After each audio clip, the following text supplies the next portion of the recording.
시즌 1까지는 그런 감정이라거나 신경해부학적인 이야기들을 중점적으로 다뤘다면은, 시즌 2부터는 좀 이 자유에너지 원리, 굉장히 계산신경과학적인, 굉장히 물리학 아닌가라는 생각이 드는 어떤 정보철학적인 이야기들을 토대로 어떻게 의식을, 우리 정신 에너지의 흐름을 좀 설명할 수 있을지 그에 대해서 좀 얘기를 좀 해볼 생각입니다. 오늘 얘기할 얘기는 자유에너지 원리예요. 이 다시 말씀드리지만 그리고 처음 이 분야를 접하신 분들도 있어서 좀 말씀드리자면은 이 막솜즈라고 하는 선생님, 막솜즈라고 하는 이 정신분석학자는 신경정신분석이라고 하는 그 신생 분야의 개척자예요. 그래서 의식은 어디에서 오는가라고 써져 있는데 히든 스프링이라는 말을 번역한 거죠. 이 히든 스프링에서 의식이 도대체 기원이 뭐고 의식이 어떻게 형성된 건지 의식의 원리가 무엇인지에 대해서 최대한 어떤 초자연적인 힘을 빌리지 않고 자연과학적인 틀 내에서 최대한 설명해 봅시다 라고 하는 게 이 막숨즈의 작업이거든요. 그리고 어쩌면 프로이트의 오랜 수건이기도 했죠. 왜 오랜 수건인지에 대해서는 이따가 또 많이 인용을 하겠지만 프로이트가 자신의 연구들이 내가 지금으로서는 이 시대에 생물학이 발달하지 못해서 이런 심리학적인 좀 애매할 수도 있는 언어로 밖에 기술을 못하지만 신경과학이 고도로 발전한 이후에 미래 시대에서는 내 이론들이 신경과학의 언어로 환원됐으면 좋겠다라는 얘기를 한 바가 있어요. 어, 그런다고 했을 때 이제 프로이트의 오랜 수건이기도 하고 막섬즈는 그런 점에 있어서 볼 때 프로이트의 오랜 수건을 어, 해소하고자 한껏 기여하는 사람이기도 하겠죠. 어쩜 프로이트 2.0 버전을 정신분석학 2.0 버전을 만들려는 사람이기도 해요. 그 기반을 좀 닦으려는 사람이기도 하죠. 그리고 이 자유에너지 원리가 그 어쩌면 그 하이라이트라고 얘기할 수도 있어요. 굉장히 하이라이트예요. 이 7장이. 다른 분야도 그렇지만 이 7장이 제 생각에 있어서 가장 중요해요. 이 책에서 가장 중요한 한 챕터나 고르자면 여기가 가장 중요해요. 시즌 2부터 참여했다는 게 어쩌면 행운일 수도 있다고 생각해요. 개인적으로는. 이 분야를 좀 알 수 있다는 게 내면 소통이라는 책을 아시는 분 계실지 모르겠지만 김두한 교수님의 다 이 내용 가지고 얘기하는 거예요. 이 자유에너지 원리 가지고 능동추론이니 자유에너지 원리니 그 개념들 가지고 거기 내면 소통에 있는 대부분의 내용들이 다 이 관점에 쓰여진 거기 때문에 이 원리를 알면은 그 정신분석학뿐만 아니라 심리학 혹은 뭐 인지과학 더 나아가서 뭐 생물의 존재 원리에 대해서 더 형이상학적인 기반까지도 얻게 될 수 있으리라고 생각을 해요. 그리고 이 자이오나즈 원리를 최대한 수식에 의존하지 않고 좀 설명을 하려고 노력을 하죠. 막스럼즈도 그렇게 수학을 엄청 잘하는 사람은 아니라고 알고 있기 때문에 그래서 카이 프리스턴이라고 하는 계산신경과학자하고 협업을 한 거고 코워크를 한 거고 자 그래서 이 7장은 크게 두 가지로 나눌 수가 있어요. 첫 번째는 제가 임의로 나눈 건데 첫 번째는 엔트로피가 무엇인지 그러니까 연력학부터 클로드 셰넌의 정보 이론을 포함해서 그 정보 이론까지 확장된 그 엔트로피 개념에 대한 개략적인 이해를 여기서 좀 돕고 있어요. 두 번째 파트에서는 그렇게 설명된 엔트로피 개념을 바탕으로 자기조직계하고 그 자기조직계를 가능하게 하는 FEP, Free Energy Principle이라고 하죠. 줄여서. 그 프리 에너지 프린스플, 자유에너지 원리를 통해서 우리 마음과 몸의, 심신의 항상성뿐만 아니라 의식에 대한 설명까지 확장하려고 합니다. 이 베이지안 뇌도 굉장히 중요하죠. 베이지안 뇌, 마코 플랭킷, 자유에너지 원리, 엔트로피, 항상성, 자기조직계 다 하나하나 빼먹지 말고 기억하고 이해하고 넘어가야 할 중요한 개념들이라고 얘기할 수 있겠어요. 너무 중요합니다, 이것들. 하나도 빠짐없이 중요해요. 그리고 이 모든 것들은 여기 쓰진 않았지만 다 하나로 예측이라는 키워드 하나로 귀결될 수 있다고 얘기할 수 있겠어요. 모든 생물의 기본적인 원리는 예측이다. 자기 조직계 항상성도 기본적 예측이고요. 엔트로피도 기본적 예측과 관련된 얘기를 하려고 꺼낸 거고, 마코 플랭kit도 내 자아와 타자를 어떻게 나눌 수 있는 최소한의 예측 기제를 확보하려는 기제겠고, 자연의 최소화 원리를 통해서 예측을 하려는 거고, 우리 뇌도 그런 베이지한 뇌다. 베이지주의적인 어떤 통계를 통해서 예측을 하는 뇌이기 때문에 기본적으로 이 개념들에 대해서 좀 익숙하게 좀 느껴야 할 필요가 있다고 생각을 해요. 넘어가서 이제 어 그래서 이제 파트 1 엔트로피에 대해서까지만 아마 오늘 얘기를 할 것 같은데 먼저 후반부에 요약이 좀 되어 있어요. 이 우리가 오늘 얘기할 거에 대해서 이미 마크 숨즈가 잘 요약을 한 구절이 있어가지고 그대로 좀 가지고 오자면 오늘의 학습 목표는 이거예요. 물리계 첫째, 물리계의 평균 정보가 그 개의 엔트로피다. 말이 어렵지만 생각보다는 이해하기 어렵진 않을 거예요. 둘째, 생명체는 그 엔트로피에 저항해야 한다.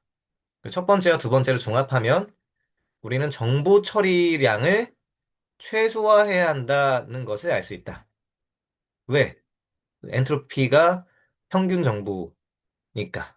그 평균 정보에 저항해야 되는 거고, 그 평균 정보의 처리량을 최소화함으로써 그 엔트로피에 저항해야 한다는 얘기를 할 수가 있는 거니까. 그래서 세 번째 중요한 결론은 생명체가 어떻게 그러면 엔트로피에 저항하냐? 항상성 기전을 통해서 엔트로피에 저항한다. 그런 얘기를 하는 거죠. 그래서 외부 사건 속에서 우리는 자신의 생물학적 상태를 측정이랑 뭐 같은 표현이라고 할 수 있겠는데 생태학적인, 생물학적인 틀 내에서는 그렇게 질문함으로써 생존 가능성에 대한 정보를 수신한다. 이 세 가지만 누군가한테 설명할 수 있을 정도로 좀 이해를 한다면은 오늘 학습 목표는 잘 달성했다고 볼 수 있겠죠. 다음으로 넘어가서 책의 첫 번째 구절을 좀 가져왔어요. 어떤 거냐면은 뭐 185쪽 7장 첫 구절을 이야기하는 거예요. 한 실험실에서 과학자들이 대형 모니터를 주시하고 있다. 화면에는 수많은 점이 소용돌이친다. 파랑, 빨강, 보라 등 색깔도 다양하고 크기도 제각각이다. 그러나 떼지어 다니는 이 점들의 움직임에서 어떤 패턴도 읽어내기 어렵다. 점들은 가스그론처럼 뿜어져 나와 서로 뒤엉킴에 모니터 위 가상의 공간을 아무렇게나 채운다. 뭔가가 뭔가가 그 두 축이 화면 아래와 왼쪽에 있는 그 두 축이 각 점의 위치를 표시한다. 그렇다면 측정 가능한 무언가가 일어나고 있다는 뜻인데 이 같은 혼돈 속에서 점들의 움직임을 어떻게 정량할 수 있을까? 라는 이야기를 하는 건데 그러니까 갑자기 뭐 정신분석학 얘기를 하다가 갑자기 왜 여기서 대형 모니터에서 수많은 입자들이 소용돌이 치고 휘몰아치고 아주 음, 많은 아주 다량의 미시적인 상호작용을 하면서 생기는 무언가 질서를 파악하려는 건데, 어떻게 보면 진화 생물학 연구소인지, 진화의 원시스프의 최초의 장면을 연구하는 연구소인지 헷갈릴 정도로 왜 이런 연구를 하나 싶긴 해요. 근데 그 이런 거 연구하려고 하는 목적이에요. 지금 이 연구를 하는 목적은 뭐냐면은, 이 부분계 간의 국소 상호작용을 조정하려고 여기서 뭐 186쪽에 보면은 뭐 이런 식으로 뭐 소용돌이가 멈추고 돌연 멈추고 소용돌이가 작동하고 그러면서 어떤 국소 질서가 생기는지 많은지 그런 얘기를 좀 보려고 이 실험의 장면을 좀 언급을 한 건데 이게 무슨 장면이냐면은 쉽게 말해서 이거예요. 187쪽에 이 구절이 나와 있는데 자기 조직계를 설명하려고 이 구절을 보여준 거예요. 자기 조직계가 어떻게 설명되고 어떻게 도출될 수가 있느냐 물리적으로 프리스턴 설명이 이래요. 어떻게 설명하냐? 액체가 냉각되면 결정이라는 크리스탈이라는 자기 조직계를 이룬다. 그렇죠? 그런데 세포 같은 생명체도 이보다는 복잡하지만 결국에는 공통된 기전행에 출현했다는 것이다. 프리스턴은 이를 자유에너지 최소화라 부른다. 여기에 대해서는 이따가 설명을 하겠는데, 인간을 포함한 모든 자기조직계의 근본 목적은 단 하나. 계속 존속하는 거. 배제되지 않고 진화의 선택을 받으려고 하는 그 단 하나의 목적이 있는 거죠. 이 뭐, 자기조직계가 뭐냐라는 생각이 좀 들 수가 있겠는데, 그러면 자기조직계가 뭐냐? 일종의, 음, 일단, 어, 이 프린스턴과 막스홈즈가 얘기하고자 하는 바는 일단 최초의 생명부터 시작을 하는 거야. 아주 거창한 시작이죠. 어떻게 보면은. 우리 심리를 설명하기 위해서 이 최초의 생명부터 좀 시작을 해야 된다. 혹은 생명 그 비스무리한 생명의 프로토타입이라고 할 수 있는 아주 기초적인 자기조직계부터 얘기를 하자라는 건데 그 얘기를 하기 위해서 이 Order Out of Chaos 혼돈으로부터의 질서라고 하는 유명한 책이 있거든요. 일리아 프리고진이라고 하는 그 유명한 노벨 화학상까지 수상한 사람이 쓴 책이 있어요. 혼돈으로부터 질서. 이것도 어떻게 혼돈스러운 물리적인 상황 속에서 어떻게 질서라는 게 만들어질 수 있는지 어떤 설계자가 없이도 신이라거나 어떤 특정한 설계자라거나 하는 존재자 없이 질서라는 게 어떻게 만들어질 수 있느냐라는 거를 얘기해 보려고 하는 거예요. 그런 자기조직계를 얘기하기 위해서 이 책 혹은 그와 유사한 내용들을 좀 잠깐 꺼낸 거고 그 질서가 어떻게 만들어지는지 좀 알 수 있게 된다면 생명부터 시작해가지고 좀 포유류 전반의 감정체계 더 나아가서 인간의 심리가 어떤 방식으로 설계되고 형성되는지를 좀 얘기해 볼 수가 있다는 거죠. 그럼 좀 아직까지는 감이 잘 안 잡힐 수 있겠는데 계속 좀 넘어갈게요. 이런 식으로 얘기를 한다는 거예요. 프린스턴은 우리가 자유에너지를 최소화함으로써 존재를 지속한다고 믿는다. 지금 아주 간단히만 얘기를 하자면 자유에너지라는 건 예측 오류라고 일단 생각을 하셔도 될 것 같아요. 예측 오류. 음. 예측 오류를 최소화함으로써 존재를 지속한다고 믿는다. 어떤 생명이든지. 이러한 기본적인 자기 보존 기전이 점점 더 복잡하게 발현된 것이 바로 결정 구조, 세포, 두뇌라는 것이다. 예측 오류는 사실 어떤 뭐 생물의 단계에서나 얘기할 수 있을 얘기지만 어떤 결정 구조에 대해서는 뭐 얘기가 나올 수는 없겠죠. 실제로 우리가 정신생활이라 부르는 것의 상당히 많은 측면이 원시 단계의 생명에서부터 나타난다.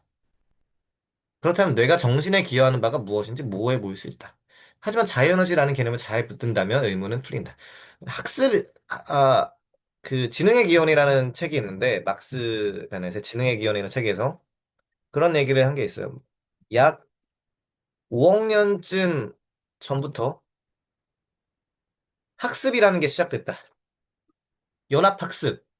그 심리학 좀 공부하신 분들이면 연합학습, 강화학습, 뭐 고전적 조건화, 조작적 조건화 이런 게 뭔지 어느 정도 아시겠는데 어떤 파브로프의 개 같은 파브로프의 개 같은 게 아주 기초적인 학습이라고 생각을 하시면 되겠는데 그런 수준의 학습이 아주 오래전 약 5억 년쯤 전부터 좌우대칭 동물 때부터 학습이 됐다고 많은 생물학자들이 진화생물학자들이 그런 얘기를 해요. 좌우대칭 동물부터. 그 좌우대칭 동물 이전의 생물들은 학습을 못해요. 가령 뭐 방사대칭 동물, 뭐 말미잘, 해파리, 산호, 뭐 이런 놈들은 학습을 못합니다. 강화학습은커녕 뭐 간단한 연합학습조차 못하는 애들이죠. 그냥 생긴 대로만 그냥 사는 거예요. 학습도 못하고. 하여간에 이런 아주 오랜 시절부터 아주 원시적인 생명에서부터 이런 학습이라는 게 정신생활에 우리 심리적인 삶의 가장 프로토타입이라고 할 수 있는 학습이 5억 년쯤 전부터 나타났다고 얘기를 할 수가 있는 거죠. 그때부터 사실 이 얘기를 해야 되는 거예요. 그리고 그걸 언급을 하진 않지만 그 즈음부터 어떻게 어 우리 학습이 그리고 감정이 심리가 마음이 어떻게 발달을 했는지를 아주 차근차근 압축적으로 설명을 하려는 거예요. 한번 좀 봅시다. 이런 게 왼쪽에 있는 게 어떻게 자유에너지의 질서라고 할 수 있겠는데, 간단히 왜 결정 구조가 어떻게 생기는지만 간단히 언급을 하자면은, 결정 구조가 어느 정도 이제 국소 질서라고 해서, 이제 어느 정도의 어떤 완전한 질서까지 아니지만, 툭 하면 깨지기도 하고, 무너지기도 하고 하지만, 어느 정도의, 패턴을 꽤 장기적으로 유지할 수 있는 패턴이나 질서를 국소 질서라고 얘기를 해요. 어. 근데 그런 결정 구조가 어떻게 만들어지느냐? 지금 하는 얘기들이 뭔가 굉장히 왜 이런 물리학적인 얘기들 하는가 생각이 들 수도 있겠지만 일단은 참고 들어보세요. 이게 나중에 다 적용이 되는 이야기입니다. 여기 만약에 예를 들어서 물이 이런 식으로 자유에너지가 이런 식으로 어떤 어, 복잡도가 발현이 되면서 결정 구조가 생겨나게 됐죠. 그런데 이거를 우리가 어트랙터라고 불러요. 어트랙터라고 하고 어떤 베이신 뭐라고 하고 분지라고 번역을 하는데 베이신 이 분지처럼 이렇게 홈이 푹 파여져 있잖아요. 이 상태를 어느 정도 유지할 수 있는 결정 구조가 그 상태를 어느 정도 장기적으로 유지할 수 있는 이유는 여기 홈이 파여져 있고 이 상태를 벗어나야 뭐 물이 되든지 수증기가 되든지 할 수가 있거든요. 근데 이 상태를 벗어나기 힘들게끔 어느 정도 홈이 파여져 있죠. 이 상태를 벗어나려면 어느 정도의 임계치를 벗어날 수 있을 만한 에너지가 좀 필요하죠. 이 G2만큼의.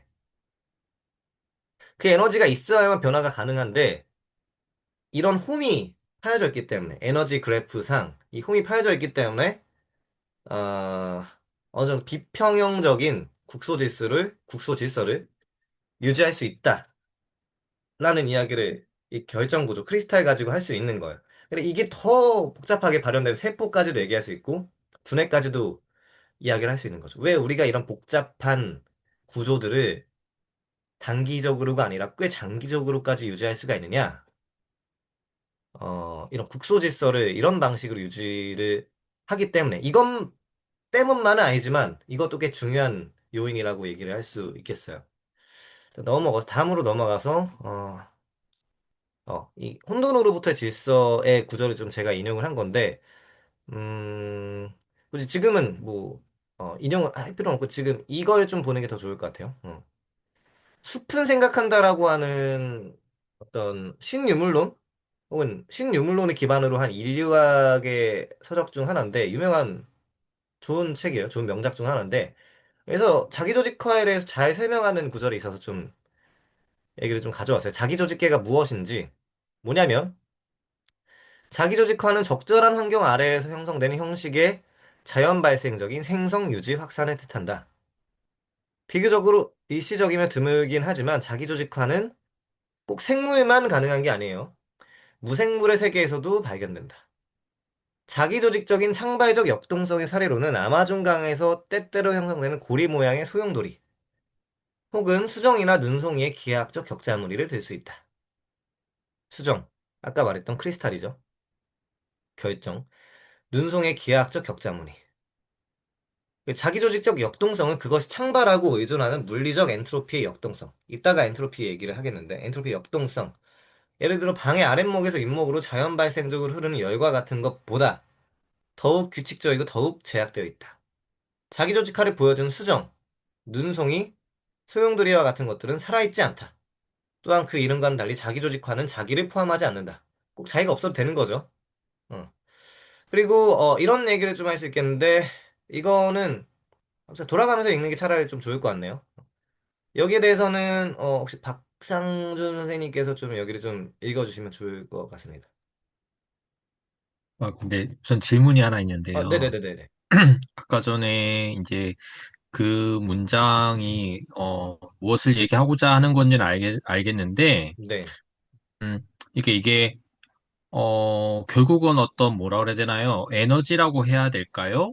어떤 자기의 어떤 능동적인 힘에 의해서가 아니라 어떤 그 에너지가 주어지게 되면 조직화가 이루어지고 그것이 어떤 수준의, 뭐, 엔트로피라고 불러야 될 것 같은데, 그 엔트로피가 어느 일정 수준이 뭔가, 이제, 조건이 베이즌이라고 하는 그 스테이지가 되면은, 아마 이제 이게 조직화가 된다라는 그런 내용인 것 같아요. 우선 네. 제가 우선은 성글게 이해한다라는 수준에서요. 네, 그런데, 대략적으로 맞습니다. 네. 그, 예, 그런데, 그러니까 제가 조금 질문 드리고 싶은 것은, 왜 이게 그냥 오르거나이징이라는 표현은 알겠는데, 왜 거기에 자기도 없는데 왜 셀프라는 말을 갖다가, 어, 굉장히, 이게 혼란스럽게 아, 혼동할 수 있게 왜 셀프 오르거나이징이라는 단어를 썼을까가 조금 궁금하네요. 그러니까 이게 뭐 어느 엔트로피 이상으로 올라가면 그 스스로가 뭔가 움직인다라는 어떤 외부의 환경과도 상관없이 이렇게 움직인다라는 그런 의미인 건지 여기서 왜 오르가나이징에서 왜 셀프라는 단어가 붙었는지가 조금 네네. 궁금했습니다. 무슨 말씀인지 이해했습니다. 저도 뭐 조금 여기도 말하는 것처럼 뭐 자기조직한 자기를 포함하지 않는다라는 얘기가 나와 있는 것처럼 굳이 또 자기를 포함하지 않아도 되거든요. 어떤 마음을 가진 존재라거나 어떤 생명이 아니더라도 일단 자기조직화가 가능한 것처럼 가능하다고 얘기를 할 수 있는 것처럼 근데 여기서 말한 저도 그거에 대한 그 네이밍 자체에 대해서 좀 불만이 있긴 한데 아마 처음에 붙여진 이름이라거나 그 어원이라거나 그 기원을 생각해 보면은 마치 주로 생명에 대해서 자기조직화라는 좀 이름을 좀 붙였고, 생명의 역동적인, 그리고 자기와 타자가 구분되는 그런 측면에서 그런 존재들에 대해서 주로 자기조직화라는 이름을 붙였는데, 꼭 생명이 아니더라도 이런 자기조직화, 이런 현상들은 충분히 물분자 수준에서도, 어떤 수정, 크리스탈 수준에서도 이런 게 가능하네? 라고 이렇게 확장을 하다 보니까 이 자기조직화라는 네이밍을 여기에다가도 좀 쓰게 된 것 같아요. 그러니까 근데 그 어원 자체가 아예 또 이상하진 않은 게 이렇게 어떤 스스로 어떤 질서를 유지할 수 있을 만한 종류의 어떤 개체가 되면은 그 어떤 그 자기 조직계하고 타자하고 꽤 구분되는 질서가 생기기 때문에 적어도 자기라는 말을 좀 쓰기 좀 그렇긴 하지만 어떤 하나의 개체하고 다른 외부 질서하고 구분될 수 있는 하나의 무언가 높은 수준의 질서가 하나 만들어진다는 측면에서 무언가 구분될 수 있다는 무언가가 만들어진다는 측면에서 무언가가 자기조직계라는 말을 좀 쓸 수 있다고도 좀 볼 수 있을 것 같아요. 조금 말씀하신 그 약간 불만사항이란 불만사항이 저도 어느 정도 공감이 가긴 하는데 그런 식으로 확장해 쓴다면 좀 가능하지 않을까? 좀 어느 정도 좀 이해할 수 있는 측면이 있지 않을까라는 생각을 개인적으로 합니다. 좀 답이 됐을지 모르겠어요. 이런 정도의 스테이지가 된다면. 음. 예. 우선은 조금, 네, 무슨 말씀인지 이해는 했습니다. 네. 네네. 그러면 넘어가서 제가 읽어보겠습니다. 네. 네.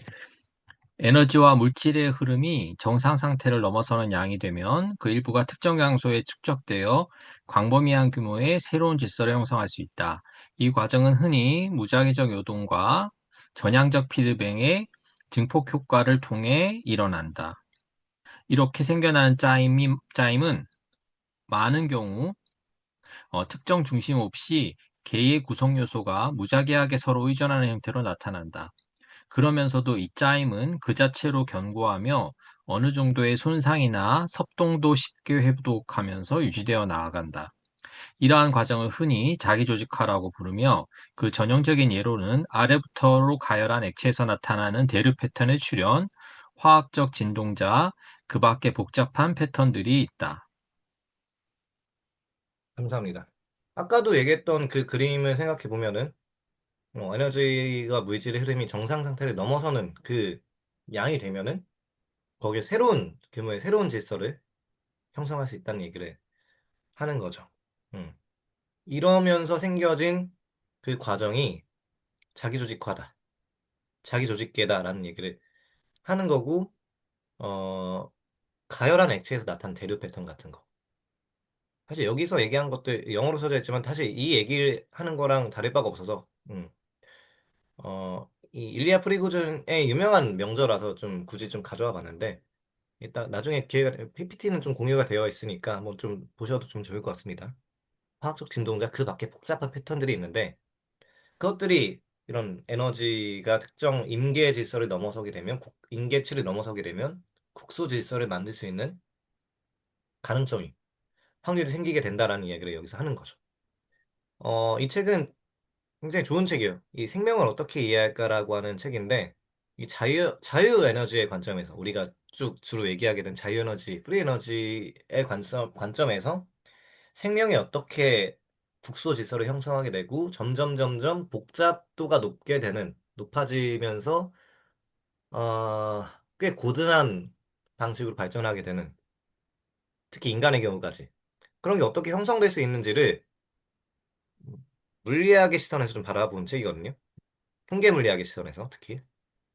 통계 물리학 특히 연력학의 시선에서 좀 바라보게 된 거라서 좀 흥미롭게 볼 수 있을 거예요. 나름 그래도 좀 쉽게 쓰여져 있는 책이라서 장혜익 선생님은 좀 서울대 물리학과에서 쭉 교수 생활을 하시다가 여러 가지 분야에서 좀 철학적으로도 좀 기여를 하신 분이기 때문에 재미나게 좀 보실 수 있을 것 같아요. 이런 쪽으로 과학 철학, 생명 철학, 생물 철학 쪽으로 특히 의식에 관해서도 좀 많이 나름대로 기여를 하신 분이기 때문에 한번 보셔도 좀 좋을 것 같아요.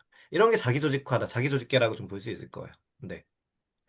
가령 제가 설명하려는 게 근데 여기서 말하고자 하는 바는 이런 게 자기조직계라고 얘기할 수 있겠고, 그리고 이런 자유에너지 원리라거나 이런 자기조직화를 통한 이 얘기들은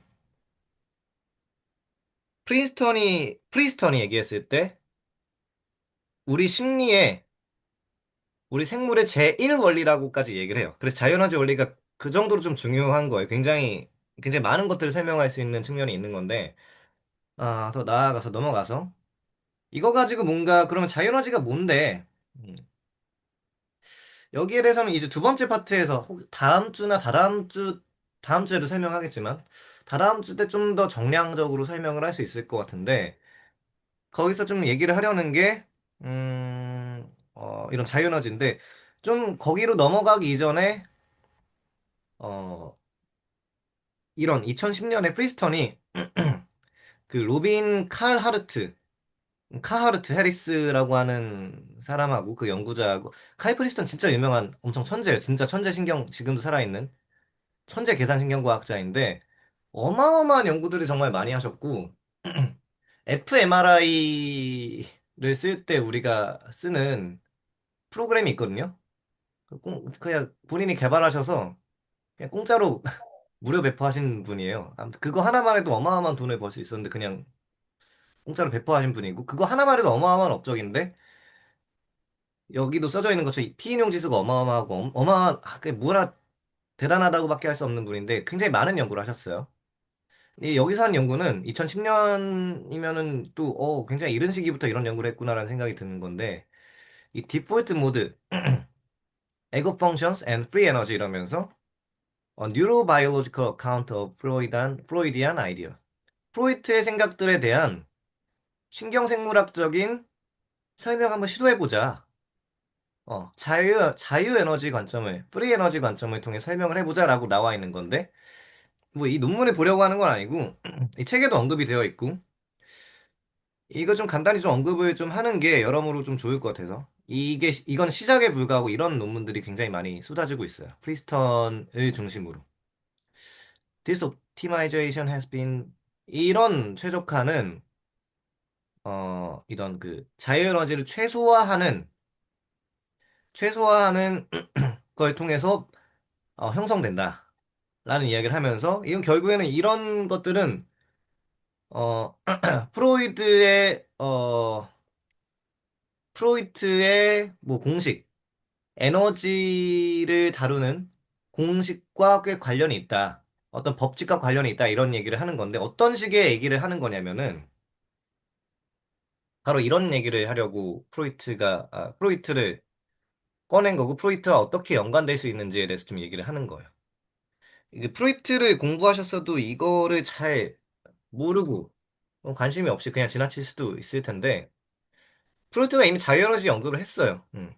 사실 프로이트가 먼저 언급을 한 건 아니고, 헬르모이츠라고 하는 헤르만 헬르모이츠라고 하는 그리고 주파수라거나 뭐 여러 가지 연구를 하신 분이 있죠. 헬르모이츠라고 해서 무의식적 추론이라고 해서 굉장히 지금도 있어서 굉장히 핫한 키워드의 연구들을 지금도 하는 연구들의 조상님이라고 할 수 있겠는데 헬르모이츠가 이런 자유에너지의 개념에 대해서 먼저 얘기를 많이 하셨어요.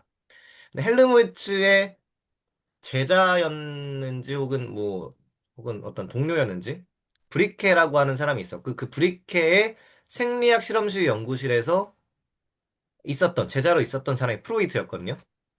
이제 한 가지 좀 중요한 사실을 말씀드리자면 프로이트는 정신분석학으로 있었던 시기보다 신경과학자로 있었던 세월이 훨씬 더 길어요. 프로이트 삶에서. 기억에 대해서 주로 연구를 했었고요. 뱀장어라거나 그런 어떤 동물들을 좀 주로 실험을 하면서 연구를 했었던 사람이고, 어떤 뭐 카우치에 눕혀가지고 뭐 상담을 하느니 정신분석을 하느니 이런 시절은 사실은 신경과학자로 살았던 세월이랑 비슷하거나 그보다 좀 적을 수도 있어요. 어떻게 보면은. 아무튼 여기서 말한 자이에너지 원리를 좀 얘기를 해볼 수밖에 없겠는데 지금 그게 굉장히 중요한 키워드니까 여기 있는 키워드를 안재열 선생님께서 혹시 좀 읽어주시면 감사하겠습니다. 음. 어, 계신가요?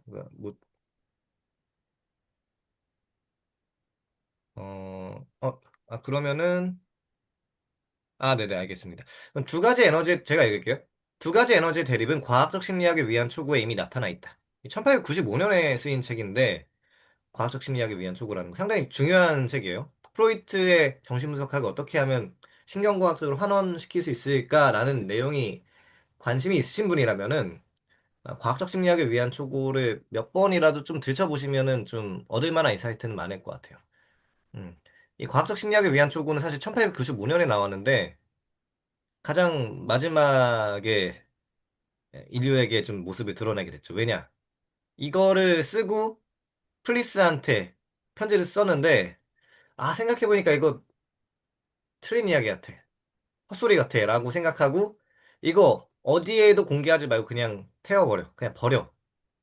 라고 했는데, 아니나 다를까 플리스는 잘 보관하고 있다가 한 1940년쯤 됐을 때 아마 어리선가, 미국의 어리선가 아마 발견이 된 걸로 알고 있어요. 그렇게 발견이 돼서 이런 과학적 심리학을 위한 초구라는 게 나오게 됐는데, 이런 뉴런 장치의 이게 무슨 얘기를 하는 거냐면, 여기서 자유에너지하고 구속에너지, 바운드 에너지하고 프리 에너지가 무슨 얘기를 하는 거냐면, 뉴런 장치의 1차적 기능에서 에너지는 즉각적이고 완전한 방출을 지향한다. 방출을 하고자 하는 거예요, 이런 에너지는. 2차 과정에서 에너지는 구속된다. 다시 말해 그것은 몇몇 뉴런이나 뉴런 계 속에 갇혀 축적된다.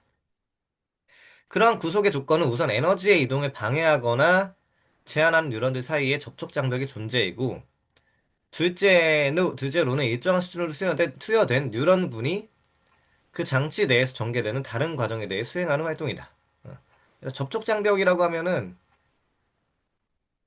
이따가 얘기할 마코프 블랭킷이랑 좀 연관될 수도 있는 이따가 혹은 다음 주쯤에 얘기할 수도 있는 키워드. 그러니까 자아와 타자를 구별할 수 있는 그런 아주 프로토타입이라고 할 수 있는 존재라고 할 수 있겠죠. 음. 아무튼 이런 게 자유에너지거든요. 자유에너지는 기본적으로 방출하는 걸 좀 지향을 하는 거예요. 자유에너지라는 건.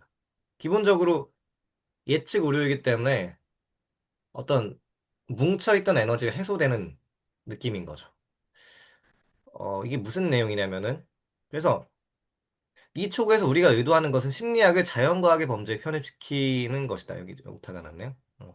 다시 말해 심리 과정이 양적으로 결정된 구분 가능한 물질적 입자의 상태로 나타냄으로써 그것을 명쾌하고 이론의 여지가 없도록 만드는 것이다. 여기에는 두 가지 기본 개념이 내포되어 있다. 프리스턴이 하려는 그 자이에너지 원리랑 완전히 상통하는 내용이에요. 완전히 상통하는 아이디어죠. 핵심적인 그 스케치, 아주 러프한 그 아이디어의 스케치가 딱 그 내용이에요. 활동과 정지를 구분하는 것은 양적인 것이다. 음, 우리의 뉴런의 전기 신호 같은 것도 다 양적인 것들이죠. 근데 그 양 Q는 일반적인 운동 법칙에 따른다. 전기 전자기학의 법칙에 따르죠. 전기 신호가 이렇게 움직이고 영향을 받고 하는 것들은 다 이런 운동 법칙에 따르게 되고, 그럼 전기 신호가 움직이고 왔다 갔다 하면서 어떤 시냅스가 강화가 되고 학습되고 하는 과정들은 일반적인 운동 법칙에 따르게 되는데, 그 뉴런은 그것들을 이루는 모든 뉴런들은 물질적인 입자로 간주되어야 한다라는 얘기를 여기서 하는 겁니다. 그래서 여기 보면은 제가 쓴 발제문을 따로 글로 쓴 발제문도 있거든요. 네. 마크 섬즈가 프리스톤을 어떻게 만났는지에 대해서 좀 여기 좀 얘기가 나와 있어요. 나나리 치소는 그의 유명세에도 불구하고 나는 수년 동안 그저 먼발 치서 관심을 갖는 정도였다. 그러던 중 2010년 그가 신경정신 분석에 관심이 있던 나의 지인 로빈 카르트 해리스, 아까 말한 그 논문이에요. 그 논문의 주장은 프로이트의 욕동 에너지, 사이키컬 에너지죠. 이 개념이 자유에너지 원리에 부합한다는 것이었다. 앞서 설명했듯이 프로이트는 육체적 욕구가 정신 에너지로 바뀌는 원리에 관한 개념을 구축하는데 전적으로 실패했다라고 한탄을 하면서 기꺼이 인정한 바가 있었는데, 프로이트는 이 에너지가 증가, 감소, 전치, 방출될 수 있으며, 따라서 비록 그 양을 측정할 방도가 없지만 물리량으로서의 모든 특성을 지녔다고 썼다. 이 전치가 그 심리학이나 상담 심리학 하신 분들은 아시겠지만, 정신분석에 대해서 아시는 분들은 아시겠지만, 그 전치가 맞아요. 이 표상에 대해서 생각했던 것들이 저 표상으로 옮겨지게 되는 것들. 이 자이에너지 원리 가지고 어느 정도 설명할 수 있는 측면이 있는 거죠. 근데 자이에너지가 뭔데 아직 궁금할 수도 있겠지만, 일단 항상성이 뭔지, 엔트로피가 뭔지에 대해서 일단은 차근차근 밟아가면서 좀 설명을 하도록 하겠습니다. 지금은 이런 키워드가 있고 이런 소재가 왜 중요한지에 대해서 좀 잠깐 드러내는 용도로 인트로로 좀 이런 이야기를 했다고 생각을 하시면 되겠습니다. 혹시 뭐 말씀하실 거 있으신가요? 누가 혹시 마이크를 뭐 켜시면서 뭐 아닌가요? 여기까지 뭐 말한 것 중에 좀 질문이 있을까요? 질문이 많을 것 같은데, 어, 이따가 할 얘기에서 뭐 해소될 수도 있고, 음, 선생님, 저 질문 하나만 네네네네. 할 수 있을까요? 네네네, 그럼요. 그 자유에너지의 그 방출과 구속에 대해서요. 네네네. 방출은 약간 어떤 쾌락 원칙이랄지 아니면 어? 충동의 해소랄지랑도 굉장히 연결되는 측면이 있어서 직관적으로 다가오는데, 맞아요, 맞아요. 쾌락 그 원칙이랑 구, 딱 연관돼 있는 거예요. 네. 네, 근데 구속은 그 아까 비평형 질서의 사례 그 그래프에서 본 것처럼 어떤 접촉 장벽, 그러니까 나와 타자를 구분짓는 그 접촉 장벽 내에서 이 에너지가 방출이 되지 않을 때 충분히 접촉 장벽에 의해서 방출되지 못할 때 그 남은 에너지가 고착되어서 이게 어떤 엔트로피를 늘리는 방식이나 아니면 이런 쪽으로 고착이 되는 것인지 이 고착 부분이 잘 이해가 안 돼서 여쭙고 싶습니다.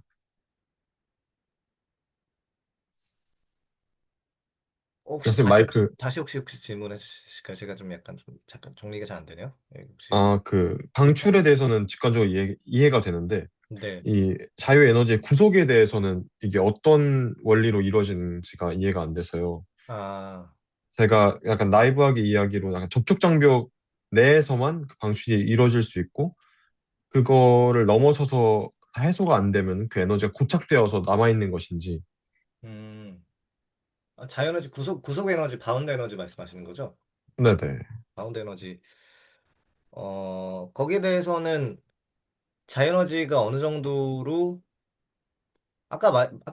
말씀하신 그 접촉 장비가 형성되고 자기 조직가 형성됐을 때, 그리고 이후에라도 어느 정도 뭔가 어떤 무질서도, 어떤 예측 오류가 어느 정도 좀 해소된 경우에 뭔가 그걸 좀 바운드 됐다고 좀 얘기를 하려고 하는 것 같아요. 프로이트, 그리고 또 그걸 음, 계승한 프리스턴의 입장에서는 그 예측 우리가 좀 어느 정도 해소돼서 좀 잡아두게 되는 거죠. 어느 정도는.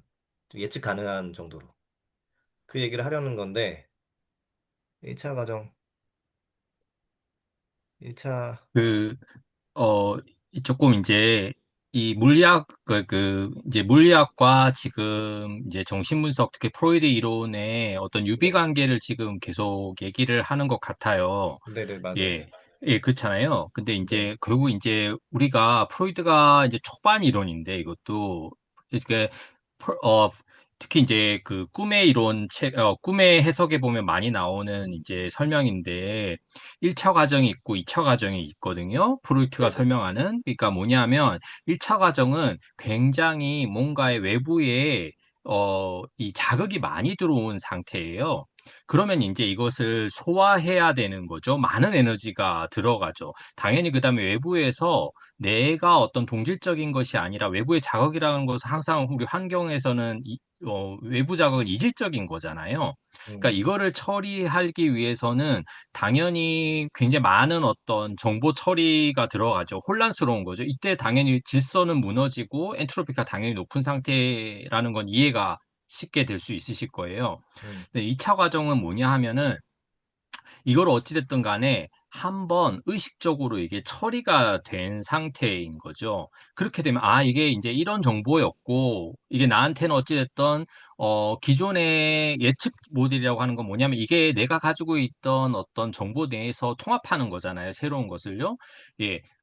만약에 이것이 동질적이었던 거라면, 아, 이게 내가 가지고 있던 정보랑 같은 거였구나라고 하게 되면 되겠고, 그다음에 뭐 새로운 정보가 그 안에 있다라고 하면은 내가 이거 갖다 새로운 정보로 내 안에서 체계 안에서 통합하면 이제 되는 거겠죠. 이렇게 되면 이거는 나한테 어찌 됐든 간에 내 걸로 뭐라고 그래야 되나 내 안에 오르거나이즈드 된 정보들이잖아요. 그렇게 되면 당연히 이거는 내가 예측 모델을 통해서 이것을 관리할 수 있는 정보이기 때문에 당연히 나는 에너지를 갖다 많이 쓸 필요가 없는 거. 내 안에 이제 들어와 있는 거죠. 그래서 이것이 이제 2차 과정인데 제가 근데 여기서 조금 말을 하고 싶은 거는 뭐냐 하면 네네. 이게 이제 인간의 어떤 심리 체계의 아주 독특한 부분인데 보통 이런 자극들은 신체적인 자극이란 말이죠. 음, 예, 그런데 이런 신체 자극이 들어왔을 때 이것은 보통 아이들이나 우리 특히 아이들 같은 경우는 이건 훨씬 더 낯선 정보이기 때문에 우리가 이 안에서 어떤 양육자의 조절이라고 하는 것이 되게 중요한 부분인데 그렇게 되면 이 아이들은 안정화되겠죠? 이것이 바로 이제 속박의 에너지라고 하는 건데, 이게 프로이트는 어떻게 얘기를 하냐면은, 이 신체적인 에너지가 정신적인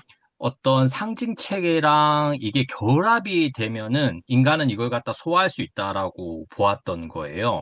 자, 네. 그래서 이제 뭐냐면 굉장히 많이 나오는 것이 리프레젠테이션이라는 거죠. 내가 외부에 자극이 들어오는 걸 이걸 갖다가 재현이라고 하는 작용을 통해서 내가 정신세계에서 이거를 갖다가 물질적인 거 그대로 아니지만 정신적인 재현 작용을 통해서 이걸 갖다 내가 이해할 수 있게 된다면 나는 이거를 이제 신체, 그런 자극의 에너지가 이게 어떤 정신적인 등가물과 함께 결합이 되면은 이것이 바로 저는 이게 바운디드 됐다라는 것이 이제 바로 그런 의미예요. 그런데 이제 프로이트가 굉장히 이제 중요한 얘기를 하는데 무슨 얘기를 하냐면 이게 가능한 거는 이제 2차 과정을 통해서 이게 가능을 하면은 인간은 이게 처리할 수 있는 정보가 되는데 문제는 뭐냐면 이 외부의 자극이 너무나 크게 될 때가 문제인 거죠. 그러면 인간은 여기에 대해서 제어물로 이것을 갖다 바운드 하지를 못해요. 그럴 때 일어나는 것이 떨어지는 거거든요. 이게 바로 뭐냐 하면은 이 이게 자극과 리프레젠테이션이 갖다 이것이 끊어지게 되는 어떤 방어 체계를 갖다가 도입을 하게 되는데 그게 바로 억압 기제예요. 음, 그러니까 이거는 사실 2차 과정에 성공하지 못한 경우가 되겠고, 이것은 사실은 엔트로피를 높이는 것이 되겠죠. 아마 이 엔트로피가 재현에 실패했기 때문에 계속 아마 꿈에서는 그 작업을 하려고 하는 거라고 아마 신경과학적으로는 설명할 수 있을 거예요. 어쨌든 간에 이걸 갖다 내 안에, 그, 바운드 된 걸로 하려고 하는 것이 우리의 어떤 이제 지금 계속 설명하시는 거는 이게 바로 생명체계의 가장 기본적인 기제라고 하는 부분이 되는 거잖아요. 네네. 그래서 이제 제가 조금 여기서 의문이 계속 드는 거는 우리가 이런 어떤 물리적인 현상이라고 하는 것과 우리의 심리적인 현상을 등가적으로 설명할 수 있을까? 이건 굉장히 충분하지 못한 기제가 있고 여기에 대해서 저는 프로이트가 많은 고민을 했고 거기서 나온 것이 저는 꿈의 이론의 어떤 초기 모델이라고 생각이 드는 거거든요. 그래서 이제 조금 이런 부분까지 같이 조금 생각이 좀 들었습니다. 뭐 이까지입니다. 우선 정리는 안 됐지만, 네. 아마 그 말씀하시는 게 아마 그런 거 아닐까요? 이런 인간의 상징 체계와 같은 2차 과정과 같은 시스템 마저도 이런 자에너지 원리 같은 물리학적인 아주 유물론적인 방식으로 설명하고 도출해낼 수 있을까? 라는 그런 의문이 좀 든다는 게 골자인가요? 제가 이해하기로는 제가 맞나요? 이해한 게? 네, 그렇게 하려고 지금 이제 하는 것 같고, 그 네네. 다음에 이제 그런데 이제 문제가 되면은 그러면 이제 전치라는 현상을 예를 들자면 우리가 전치라고 하는 현상을 물리학적인 차원에서는 어떻게 설명할 것인가? 이거는 전치라고 하는 거는 결국은 상징 체계가라는 개념이 여기에 도입이 돼야지만 설명할 수 있는 거거든요. 그렇잖아요. 예. 네네. 근데 가면은 그러면 물리적인 현상에서는 전치라고 하는 그런 특수한 현상을 어떻게 설명할 수 있는 거지? 음, 음. 라는 생각이 좀, 이거는 의문점입니다. 이게 그 부분이 굉장히 이제, 여기에 어제 나왔던 얘기라서 네네네. 좀 재밌다라고 생각이 좀 들었어요. 네. 아, 저도 그 부분에서 나중에 이제 아마 그 저기 뭐냐. 후반부쯤에 가면 좀, 네, 다음 주쯤이나 그쯤 가면 좀 베이지안 브레인 관련해서 좀 얘기를 해볼 수 있을 것 같은데, 말씀하신 그 측면을 토대로 그걸 좀 약간 중점 삼아가지고 관전 포인트로 좀 이 책을 읽고, 제 세미나에 좀 참여하고 좀 생각을 해보셔도 좀 좋지 않을까 싶긴 합니다. 그 부분도 굉장히 중요한 포인트긴 하죠. 어떻게, 그 재미난 책 제목이 있거든요. 박테리아에서 바흐까지, 그리고 다시 back. 영어 제목으로 From Bacteria to Back and Back. 이 BA로 바흐로 약간 라이밍이 되어 있는 그 책이 데니얼 데니시라고 하는 철학자의 책이 아까도 얘기했었던 어떻게 박테리아부터 바흐까지 상징 체계라고 할 수도 있는 그 아주 결정체죠. 상징 체계의 결정체인 바흐까지 오게 될 수 있었는지에 대해서 좀 진화생물학적인 관점에서 그리고 이런 베이지안 뇌 관점에서 그리고 어떤 가끔씩 이 예측 오류와 관련해서 좀 얘기가 좀 많이 쓰여져 있는 그런 책인데 굉장히 흥미로운 포인트죠. 어떻게 가능할 수 있을지 정말로 가능하게 한 건지 가능하니까 이렇게 좀 진화한 거라고 기존 결론적으로는 좀 그렇게 바라보지만 어떻게 그렇게 역설계를 할 수 있을지 좀 생각을 해보면 좀 재밌겠죠. 한번 좀 다시 좀 여기 발표 포인트로 좀 넘어가 보도록 하겠습니다. 네. 어, 좋은 그 생각거리들, 질문거리들 던져주셔서 감사합니다. 그래서 두 번째로 얘기하고 싶은 거는 지금까지 얘기했던 것들은 그러니까 차근차근 넘어가는 거예요. 지금까지는 이제 자기 조직계가 무엇인지, 네. 셀프 오르가나이징 시스템이 무엇인지에 대해서 얘기를 한 거예요, 일단은. 생명이 꼭 아니더라도, 뭐 크리스탈 같은, 뭐, 혹은 대류 패턴 같은 아주 간단한 수준의 국소 질서라고 할 수 있는 자기 조직계를 얘기를 해본 거예요. 로컬 오더, 국소 질서에 대해서. 근데 이제는 항상성에 대해서 좀 얘기를 해보자는 거죠. 호메오스타시스가 뭔지, 그거를 생명의 자기 조직계라고 좀 얘기를 해볼 수 있을 것 같아요. 생명이라는 자기조직계에 가진 특수한 성질이죠. 항상성. 기본적으로 예측을 하고, 이거는 리사 펠드만 베럿의 감정을 어떻게 만들어지는가라고 하는 책에서 제가 따온 도식인데, 기본적으로 늘, 여러분들이 좀 잘 알아주셔야 될 거는, 잘 염두에 두셔야 할 건, 우리는 태어날 때부터 죽을 때까지 늘 한순간도 쉬지 않고 예측하며 살아가고 있는 존재라는 거를 알아두시면은 좋을 거예요. 그거를 딱 머릿속에 박아두고 이 세미나를 참여하시면은 굉장히 좀 더 좋은 관전 포인트가 될 건데, 심지어 꿈을 꿀 때에도, 잠을 잘 때에도 쉬지 않고, 우리가 숨을 쉬고 있다는 그 측면에서는 늘 예측하고 있는 거예요. 꼭 의식이 없더라도 늘 예측을 하고 있는 거죠. 무의식적 추론을 하고 있는 거죠. 헬르몰츠의 용어들 따르자면.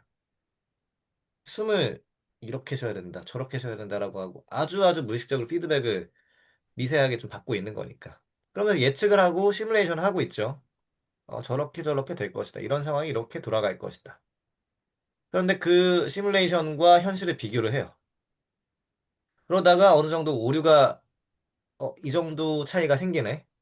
현실과 시뮬레이션이 이런 정도의 차이를 가지고 있네. 그러면서 오류를 해소하려고 하겠죠. 그러면서 다시 백 프로파게이션이라고 하거든요. 다시 백 피드백이 되면서 피드백 시스템이 되면서 다시 새로운 예측을 업데이트가 된 예측을 하게 되고 새로운 시뮬레이션 하게 되고 비교하고 오류 해소하고 더 업데이트된 예측을 하게 되고 그런 식으로 돌아가는 게 생명의 자기조직계 그리고 항상성 시스템이라고 얘기를 할 수 있겠죠. 프리스탄 논문 제목처럼 세상에 대해 표상하고 예측할 수 있는 지향성을 지닌 이른바 생명이라는 것, 프리스턴의 2013년 논문 제목이기도 한데, 이른바 생명이라는 것이 우리의 관심사죠. 이와 관련해서 솜즈가 프린스턴과의 협력으로 이어지는 첫 학문적 계기를 회상한 대목을 살펴보도록 합시다. 여기를 석현님께서 혹시 좀 읽어주시면 감사하겠습니다. 프린스턴 여기 구절을. 네. 프리스턴의 여러 저술 가운데 왕립학회 학술지 하나에 실린 매우 전문적인 논문을 꼼꼼하게 다시 읽었다. 논문의 제목은 이른바 생명이라는 것이었다. 각고의 노력 끝에 나는 처음으로 그 내용을 제대로 이해하는 데 성공했다. 지향성의 기본 법칙을 일련의 수식으로 환원하는 것이 논문의 목표였다. 논문의 함의는 나를 전율케 했다. 이 방정식들이 내가 찾던 그 돌파구를 마련해 줄 것만 같았다. 학회가 끝난 직후 나는 프리스턴에게 서신을 보내 함께 머리를 맞대고 의식을 자유에너지 원리로 설명해 보자고 제안했다. 다행히도 그가 동의했고 우리는 공동의 견해를 담은 논문을 함께 집필하기 시작했다. 음, 감사합니다. 그래서 여기서 결국 얘기하고자 하는 바는 지향성이 무엇인지를 자연적인 방식, 자연화된 방식으로, 과학적인 방식으로 최대한 설명해 보자라는 게 이 이른바 생명이라는 것으로부터 시작된 프리스턴과 막숨즈의 협업이라고 할 수 있겠죠. 의식의 자유에너지 원리를 설명하자. 그리고 참고로 여기서 말하는 그 여기 의도성이라고 책에는 나와 있는데 제 생각에 지향성이라고 번역하는 게 좀 더 적절한 것 같아요. 예, 일반적인 현상학이라거나 철학, 하이데거, 후설, 뭐 레비나스 막 이런 책들 보면 다 지향성이라고 번역이 되어 있거든요. 이런 인텐셔널리티에 대해서. 근데 인텐셔널리티가 뭐냐? 좀 궁금증이 들 수도 있겠는데 여기 좀 설명이 나와 있어요. 넓게 말해 지향성은 마음과 세계의 관계를 지칭하는데 특히 우리의 생각이 세계에 있는 것들과 관련되고 연결되어 세계가 어떠한지를 표상한다는 사실을 일컫는다. 그 기저에 있는 생각은 심성은 우리 주변의 세계를 표상한 능력이며 세계를 표상하는 능력이 지향성이고요. 이것은 마음의 본질적인 기능 중 하나라는 것이다. 간단히 말해서 마음은 바깥 세계에 대한 내적 표상의 저장소, 내적 거울이라는 게 어떤 지향성이라는 그 용어가 뭐 어려워 보이지만 그냥 제가 지금 여러분들이 지향하고 있죠. 혹은 제가 지금 노트북에 지향하고 있죠. 눈을 감고도 어떤 생각에 빠져서 관념을 지향할 수도 있어요. 없는 대상에 대해서도 지향할 수 있어요. 심지어 뭐 명탐정 코난이라거나 어떤 산타클로스라거나 그런 존재에 대해서 눈을 감고도 그냥 제 생각을 지향할 수가 있죠. 허구적 존재자에 대해서도 심지어 지향할 수 있다는 게 마음의 굉장히 흥미로운 특성 중 하나인데 이게 철학적인 용어로 지향성이라고 얘기를 합니다.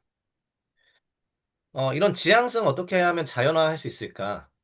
그리고 지향성이라는 거는 특히 생명에 있어서 굉장히 중요한 특징이고 그걸 잘 담고 있는 게 어떻게 보면 항상성이라고 하는 중요한 특성이라고 할 수 있겠는데 그 항상성을 어떻게 자연화시킬 수 있겠는가? 자연과학적으로 설명할 수 있겠는가라고 하는 게 주요한 관건인데 여기서 설명하고자 하는 것들 아까 말씀하셨던 것처럼 항상성의 원칙을 기반으로 설명을 하는 거예요. 항상성이라고 하면은 생물학에서 좀 주로 얘기를 하긴 하지만 정신분석에 있어서 굉장히 중요한 원리이긴 하죠.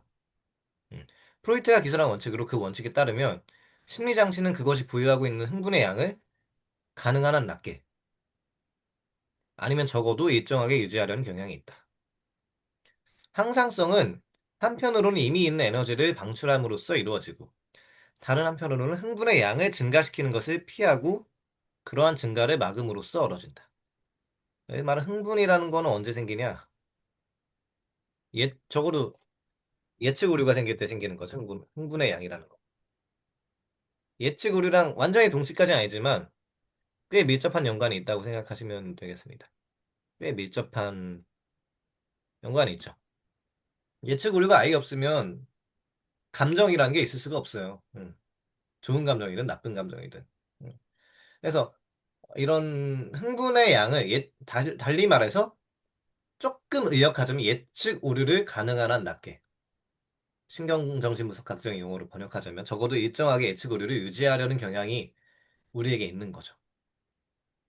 그리고 더 나아가서 이 항상성의 원칙은 우리의 심리적인 법칙에 스페시픽하게 특정적으로 얘기를 하자면 쾌락 원칙으로 얘기를 할 수가 있죠. 우리의 모든 심리 활동은 불쾌감을 피하고 쾌감을 얻는 것을 목표로 하고 있다. 불쾌감은 흥분량, 다시 말해서 예측 오류의 증가랑도 관련이 크게 있다고 할 수 있겠고, 쾌감은 그것의 축소와 관계가 있기 때문에 쾌락 원칙은 경제학적인 원칙이다. 흥분량을 얼마나 최소화시킬 것인가. 달리 말해서 예측 오류를 얼마나 최소화시킬 것인가가 쾌락 원칙이나 항상성의 원칙이랑 꽤 밀접하게 연관이 되어 있다고 좀 보시면 될 것 같습니다. 이거는 그 마크 손즈가 책에도 나와 있는 책에는 조금 다른 게 그 유튜브에 있는 그림을 좀 제가 가져왔거든요. 특히 여기엔 니르바나 원칙의 그 열반 원칙이라는 것까지 좀 보여주고 싶어서 이 지표를 좀 추가한 것 같은데. 여기 보면은 pleasure, unpleasure이 어떻게 왔다 갔다 하냐?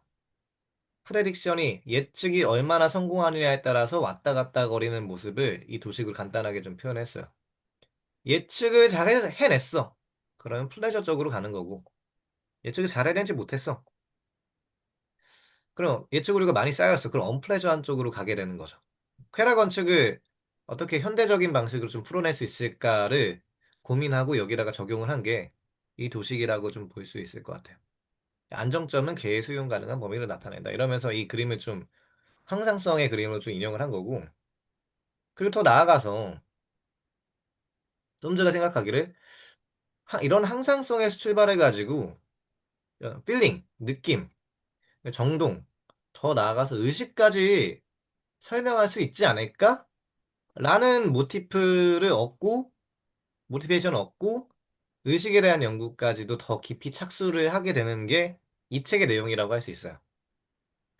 여기까지가 이제 항상성의 내용이거든요. 사실 뭐 그렇게 엄청 어렵거나 별 대단한 건 없다고 할 수 있겠는데, 혹시 좀 궁금하거나 질문이라거나 그런 게 혹시 있을까요? 여기 있는 것들은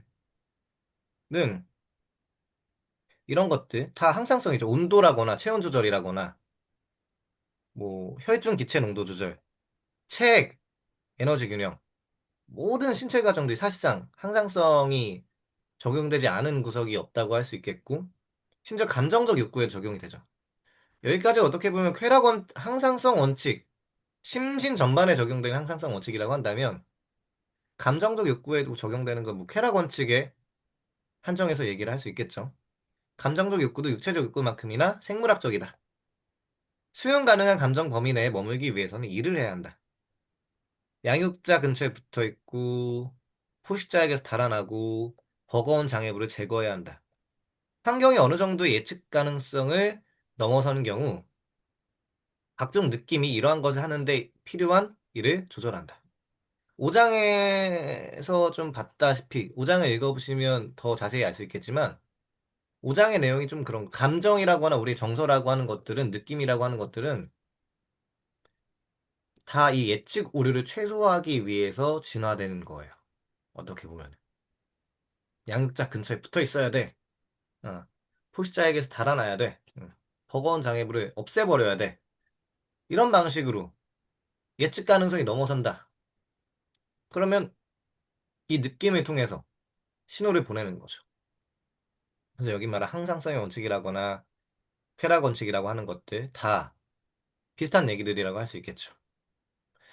그래서 여기서 보면은 모든 항상계는 수용기, 조절 중추, 항상성이라고 하면 어려워 보이지만, 물론 미시적으로 들어가면 굉장히 복잡한 과정도 있겠지만, 아주 단순화시키면 음, 모든 항상계는 수용기, 조절 중추, 작용기. 어떤 감각을 하는 거죠. 체온 측정을 하는. 지금 체온이 이런 상태군.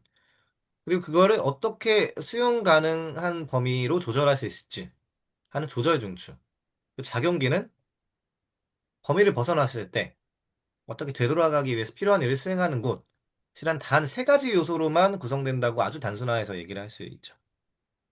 상상성 기전은 너무나 단순하기에 쏨즈에 따르면 물리 법칙으로 환원할 수 있다고 얘기를 해요. 그래서 아까도 얘기했던 것처럼 느낌, 정동, 더 나아가서 의식까지도 이런 식으로 확장해서 환원해서 얘기할 수 있지 않을까라는 얘기를 이 사람이 하는 겁니다. 항상성의 얘기를 이 사람이 얘기를 하는 거고 여기까지는 그렇게 어렵진 않은데 이제 엔트로피 얘기 때부터 이제 수리적인 아주 아주 단순한 얘기지만 수리적인 이야기들이 좀 들어가게 될 거예요. 그런데 여기 엔트로피 이러한 항상성의 핵심은 엔트로피에 대한 저항이다. 아까도 얘기했던 것처럼 생명체의 핵심적인 제 아주 소중한 원칙 중 하나는 엔트로피에 대한 저항이죠. 이는 곧 연력학 제2법칙에 대한 저항이기도 하다. 아, 물론 진짜로 그걸 거스른다는 거 아니고 그걸 최소화한다는 거죠. 물리학적으로 그거 거스를 수는 없으니까. 그렇다면 그러면 엔트로피란 뭔데? 뭐 대략적으로 대충은 알고 있을 수도 있겠지만 엄밀하게 좀 정의를 하고 들어가야 되겠죠.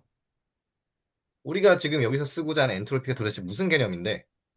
라는 거 묻는다면 그리고 또 그에 앞서서 연력학 법칙이란 또 무엇인데? 먼저 연력학 제1법칙은 에너지 보존 법칙이에요. 뭐 학창 시절 때 배웠을 수도 있겠지만 하나의 시스템 안에서 하나의 개 안에서 생성되거나 새로운 에너지가 생성되거나 파괴될 수 없으며 한 종류에서 다른 종류로 변환되거나 한 곳에서 다른 곳으로 흐를 수 있을 뿐이에요. 그러니까 더 에너지가 더 늘어나지도 않고 더 줄어들지도 않는다. 다른 형태의 에너지로 변환되거나 다른 곳으로 이동할 뿐. 그게 에너지 보존 법칙이죠. 연력학 제1법칙. 근데 연력학 제2법칙은 뭐냐? 그 유명한 우리가 얘기하고자 하는 아주 중요한 법칙, 엔트로피 법칙이죠. 쉽게 말해서 거시적 수준에서 엔트로피는 항상 증가한다는 법칙이에요. 여기서 말하는 엔트로피는 대중들 사이에 쉽게 직관적으로 무질서도로 이해되는데 어, 우리 지금 이 시간에 참여한 사람들은 이제는 엄밀하게 이제 무질서도로 얘기하지 말도록 합시다, 이제는. 왜냐? 아, 무질서도로 이해하는 거는 좀 약간 물리적으로 부정확한 오개념이긴 해요. 왜냐? 무질서보다는 에너지 분포 가능성, 미시 상태의 수의 로그 값에 관한 양이라고 할 수 있겠는데, 이에 대해서 좀 더 자세하게 설명을 할 거예요. 지금. 어렵진 않아요, 생각보다는. 이런 과학사적 탐구와 관련해서는 이런 분께서, 어떤 물리 교사분께서 쓰신 논문이 있는데 한번 좀 참고를 해보셔도 좋겠고, 엔트로피라고 잘못 붙여진 그 오해, 오해의 역사라고 하는 그 논문이 있는데 읽어보셔도 좋을 것 같습니다. 요즘은 챗GPT도 좀 잘 발달돼 있으니까 한번 봅시다. 근데 왜 잘못된 오개념인지는 지금 바로 설명을 할 거예요. 꼭 논문을 안 보셔도. 혹은 이런 무질서도로 이해되기도 하고 혹은 연력학적으로 물리계 내부에 유용한 에너지가 줄어들면 엔트로피가 증가한다고 뭐 보기는 하죠. 유용한 에너지가 유용하지 않은 에너지로 간 만큼이 엔트로피가 증가한 거다. 근데 뭔가 좀 애매하잖아요. 뭐 유용한 게 뭐고 유용하지 않은 게 뭔데. 그래서 여기서는 물리학에서는 이보다 더 형식적으로 엄밀하게 엔트로피를 정의하려고 할게요. 엔트로피는 이게 되게 중요해요. 지금 엔트로피 정의. 이게 나중에 자유에너지와 관련해서도 좀 얘기가 나올 수 있는 건데, 엔트로피는 하나의 개가 취할 수 있는 미시적 상태의 수에 의해 결정된다.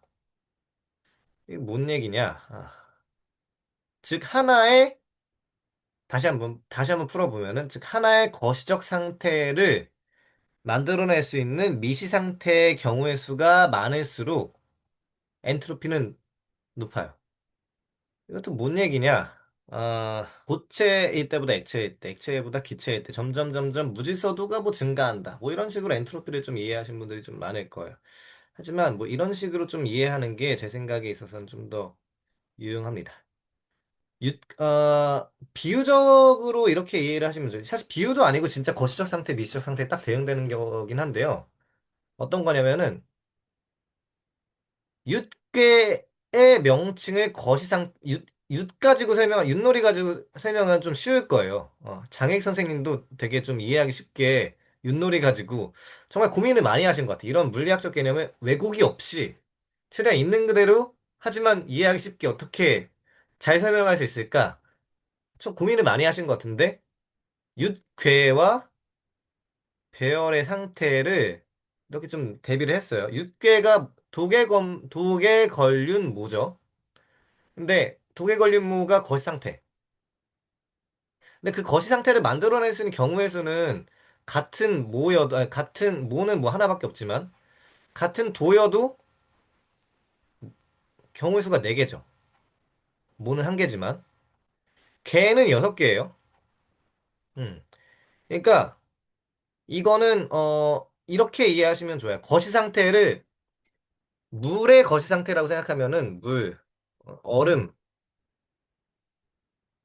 물, 수증기 이게 거시 상태라고 생각하시면 하신다면 이게 거시 상태예요. 이거 하나하나가 거시 상태예요. 근데 이 얼음이라거나 물이라거나 수증기를 가능하게 할 수 있는 분자들의 분자들이 배열되는 경우의 수는 천차만별이겠죠. 그게 미시 상태예요. 어. 이해하기 어렵진 않을 거예요. 이거를 좀 기억에 좀 담아 두시고 다시 좀 발전으로 좀 돌아갈게요. 물리학자들이 자주 드는 예시는 압축된 기체가 넓은 빈 공간으로 퍼져나가는 과정을 좀 보는 거죠. 작은 구멍을 통해서 기체가 확산될 때 분자들은 무작위로 움직이면서 점점점 넓은 공간을 더 차지하게 되겠죠. 시간이 지날수록 각 분자가 있을 수 있는 위치의 경우의 수는 기하급수적으로 늘어나게 되겠죠. 그만큼 개의 엔트로피도 증가하게 되겠고. 이 과정을 되돌려서 기체를 다시 한 곳에 모으려면 반드시 압축이라는 일이 필요해요. 이 엔트로피를 확률의 관점에서 보면은 각 분자가 특정한 위치에 존재할 확률은 엔트로피가 증가할수록 점점 낮아지죠. 그렇겠죠? 특정한 위치에 딱딱딱딱딱딱 이렇게 존재할 확률이 열이 많이 가해질수록 고체에서 액체로 액체에서 기체로 되는 그 모습을 상상해 보시면 더 좋은데 열을 사실 온도를 엔트로피로 정의를 하거든요, 물리학에서. 평균 분자들의 엔트로피로. 근데 평균 분자들의 운동 에너지가 곧 엔트로피와 엮여지는 건데 각 분자가 특정한 위치에 존재할 확률은 엔트로피가 증가할수록 점점 낮아지게 되겠죠. 막 싸돌아다닐 거 아니에요, 막. 다시 말해 엔트로피의 증가는 예측 가능성의 감소와 같아요. 이게 연력학에서 말하는 엔트로피와 정보 이론에서 말하는 엔트로피와 어떻게 연관될 수 있는지 그 다리를 지금 놓아주는 과정이라 생각해 보시면 돼요. 음. 그래서 그 예측 가능성의 감소하고 관련이 있는 건데 이 가능한 미시 상태의 수가 많아지는 거니까 이제 엔트로피의 개념은 정보 이론으로까지 확장되어 일반화된다. 그래서 처음 기체가 압축된 상태에서는 각 분자의 위치를 묘사하기 위해 필요한 정보의 양이 적겠죠. 하지만 그 기체가 확산돼서 더 많은 공간을 점유할수록 더 많은 공간 점유할수록 각 분자의 상태를 정확히 기술하기 위해 필요한 정보의 양이 증가하겠죠. 미시 상태의 수가 늘어나니까. 정보량이 뭐냐? 질문할 수 있겠는데, 정보량이 뭐냐면, 이런 식으로 정의를 할 수가 있어요. 정보량은 로그 2의 n으로 정의할 수가 있겠는데, 어, 이거를 좀 쉽게 이해를 하자면은, 그림을 PPT로 좀 다시 돌아가 볼게요. 자꾸 있는 그대로 안 돌아가고 뭔가 좀 넘어가게 되지? 어, 봅시다. 육가락의 좀 경우의 수를 좀 봤을 때, 어, 아이고. 육가락의 경우의 수를 좀 봤을 때, 어, 도일 때 네 가지 경우의 수, 개일 때 여섯 가지 경우의 수. 이런 식으로, 미시 상태의 경우의 수가 많으면 많을수록 정보량이 많은 거예요. 어, 라고 좀 이해를 하시면 되겠는데, 왜 그러냐면은, 여기는 이런 식으로 뭐, 육가락이 막 8개 있을 때, 뭐 경우의 수도 막 얘기를 하는데, 이건 그냥 넘어가도록 하고, 근데 가장 그러니까 어떤 식으로 이런 거 좀 보면은 좀 뭔가 함축 여기 가지고 이 그림 가지고 도출할 수 있는 함축은 뭐냐면은 어느 한쪽에 뭐 분자들로 치자면은 분자 여기 공기 분자들이 막 있다고 했을 때 서로 하나의 막으로 가로막고 있다가 이 막을 이렇게 뺐을 때 막을 뺐을 때 이게 어느 한쪽으로 몰릴 가능성이 거의 없겠죠. 대체로 균등하게 이렇게 놓여질 균등하게 섞일 가능성이 높겠죠, 이렇게. 그걸 잘 보여주는 게, 개 세 개. 균등한 방향으로 경우의 수가 나올 가능성이 가장 높아요, 확률상, 경우의 수상. 왜 이렇게 되느냐라고 하는 게, 열역학적으로 왜 그러냐? 수학적으로 이런 식으로 증명을 하죠. 이 경우의 수가 가장 많기 때문에 확률상 그런 식으로 갈 수밖에 없다라는 이야기를 하는 거거든요. 그래서 여기서 말하고자 하는 로그 정보량이 어떤 식으로 정의되냐? 라고 한다면은 이런 식으로 좀 정의가 될 수 있거든요. 비트라고 하죠. 우리 그 비트, 바이트, 킬로바이트, 기가바이트, 테라바이트, 페타바이트 뭐 우리가 컴퓨터를 쓸 때 흔히 마주치게 된 정보량 개념이잖아요. 단위잖아요. 그거를 다시 왔다 갔다 했으면 그렇긴 한데 차라리 이걸 좀 보는 게 나은 것 같네요. 예를 들어서 동전 던지기를 한번 생각해 봅시다. 동전 던지기. 그러니까 동전 던지기를 생각해 보면은 양면이 서로 완전히 똑같기 때문에 완전히 그 모양이 예측 가능한 그런 동전이 있다고 쳐요. 그럼 아무런 정보도 얻을 수가 없겠죠? 다 똑같아. 그냥 다 뭐 그 앞면 다 그냥 그 모양이 나와. 아무런 정보도 없죠. 필연적이잖아요. 더 나아가서 예를 들어서 정보량이라는 거 어떻게 정의하냐면은 불확실성으로 딱 정의를 해요. 얼마나 그 사건이 일어날 확률이 불확실하냐. 정말 극단적인 예시로 좀 기억을 해주시면 되게 좋은데, 딱 한 가지, 첫 번째 예시로는 너무나 당연한 것들. 0이에요. 예를 들어 이런 거 있잖아요. 내가 정말 진짜 엄청 대단한 사실 알려줄게. 사실은 말이야. 1 더하기 1은 2다? 막 이런 얘기 한다고 쳐봐요. 사실은 호랑이는 동물이다? 뭐 이런 얘기 한다고 쳐봐요. 그러면 너무 당연한 얘기죠. 필연적 참이죠. 논리학적으로는 사실. 정보량이 0이라고 할 수 있어요. 확실하잖아요. 불확실성이 거의 제로에 수렴하죠. 근데, 그러니까, 정보가 얼마나 소중한지, 얼마나 가치가 있느냐를 불확실성으로 따진다고 했을 때 우리 직관과 굉장히 맞아 떨어지거든요. 1 더하기 1은 2. 근데 소중한 가치인가요? 돈 주고 막 10만 원 주고 살 만한 가치인가요? 아니죠. 반면에, 다시 내일 말이야, 삼성전자 주가가 상한가 친다? 혹은 하한가 친다? 이런 정보를 만약에 들었다고 쳐요. 그러니까 정보가 꽤 사실일 가능성이 높대. 여러 정황상. 그 정보는 굉장히 정보량이 높겠죠. 왜냐면 불확실한 정보니까. 어. 불확실하니까 사람들이 그것 때문에 휘청휘청 거리고 주식으로 돈도 많이 잃고 따고 하는 거잖아요. 그러니까 불확실성이 높으면 높을수록 정보량이 높고 불확실성이 낮으면 낮고 당연하면 당연할수록 그 정보량이 0에 수렴한다. 라고 이해를 하시면은 굉장히 우리의 직관과도 굉장히 부합할 수가 있는데 그거를 정량화할 수가 있다는 거예요.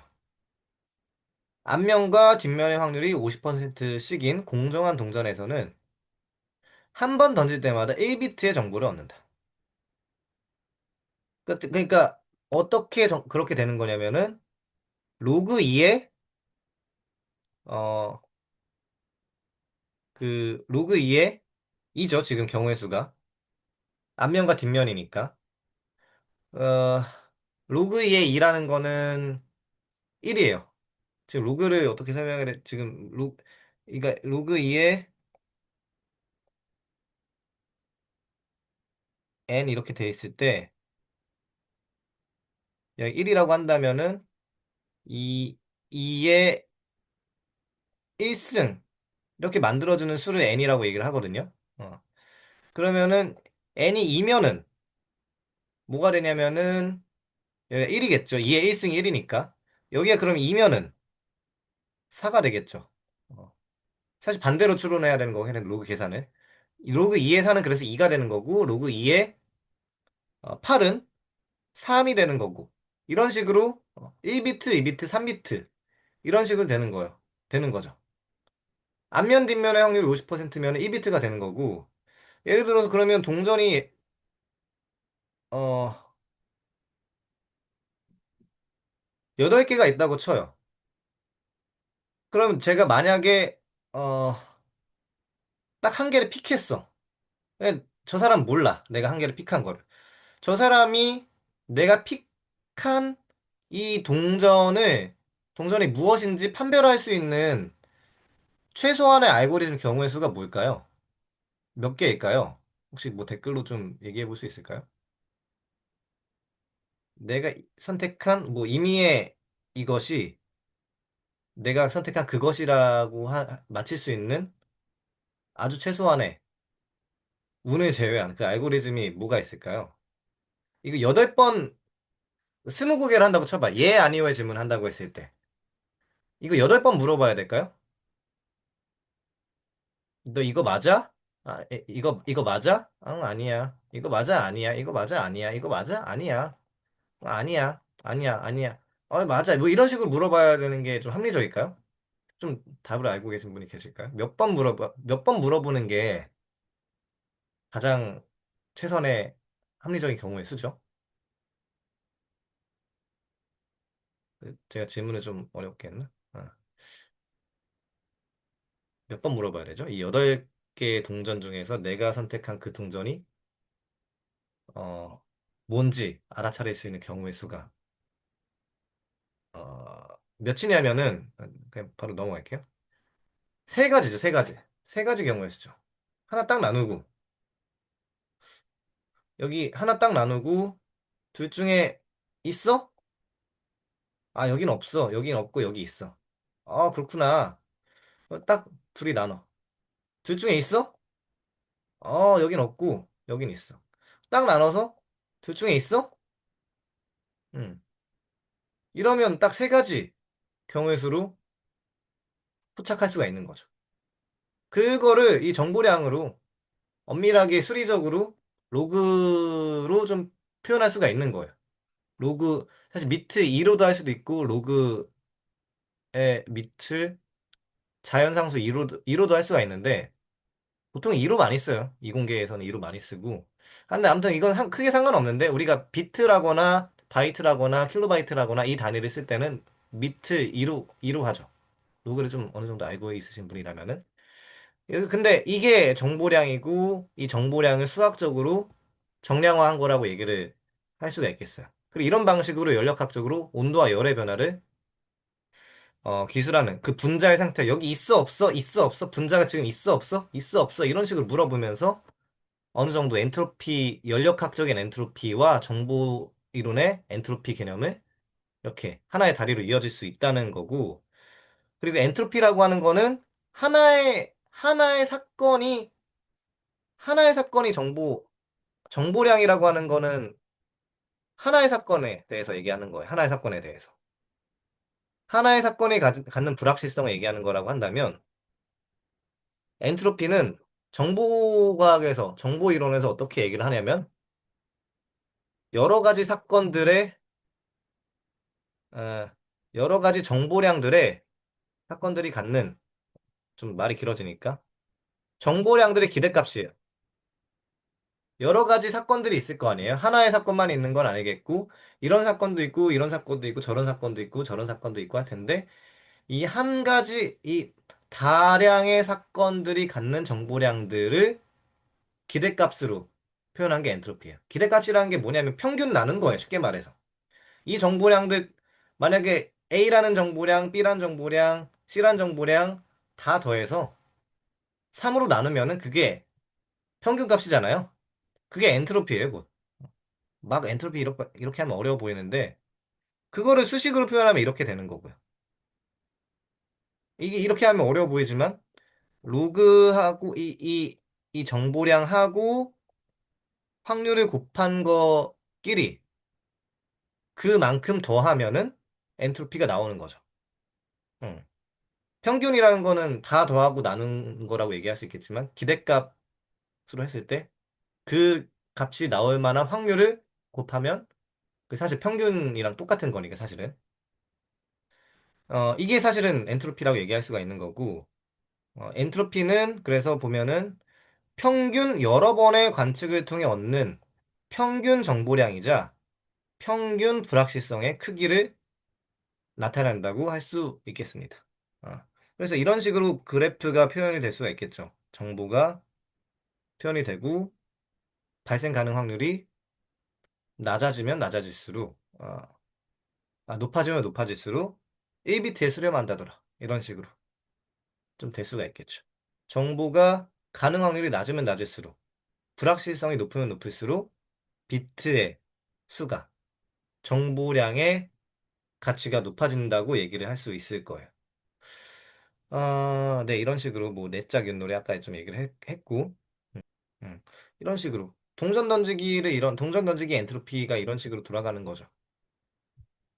이런 식으로 공정한 동전을 사용할 때 가장 엔트로피가 커지는 1비트로 나타나게 되고, 공정하지 않으면 편향되면 편향될수록 이런 식으로 좀 나타나게 되죠. 편향되면은 사이에 이런 값으로 좀 나타나게 되겠고, 가장 공정한 동전, 0.5의 확률을 가지고 있는 동전이면은 로그 2의 2분의 1이기 때문에, 로그의 2의, 마이너스 로그의 2의 2분의 1이라고 할 수도 있겠고, 확률로 표현하면 로그 2의 2이기 때문에 이런 식으로 가장 높은 엔트로피인 1비트를 얻게 된다고 할 수 있겠죠.